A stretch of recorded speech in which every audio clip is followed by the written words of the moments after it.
yẹ kí àwọn fans wa. Ọ̀tọ̀ ló sà, ọ̀tọ̀ ló mà. Ẹ káàárọ̀ gbogbo ilé iṣẹ́ dáadáa lẹ́wà o. Àwọn ọmọ yín tó ti délé ní.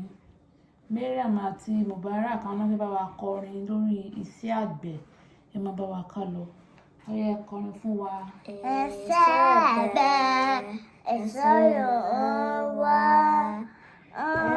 To ṣiṣẹ́, ẹ máa dáre. Èrè tuntun, ayé sí ọ̀tún. Àti nàdá, òyìnbó, tèbó. Ẹ káre láì gbìyànjú. Ohun tán fẹ́ kọ fún wa lónìí náà. Mo lérò pé ẹ gbádùn wa. Ẹ dákun ẹ follow page wa. Ẹ bá wa share fídíò yìí. Ẹ bá wa like, ẹ bá wa comment. Kò ní sú yín, kò ní rẹ̀ yín o. Ọlọ́run máa ràn yín lọ́wọ́. Ẹ ṣé o, ó dàbọ̀. Ó dàbọ̀.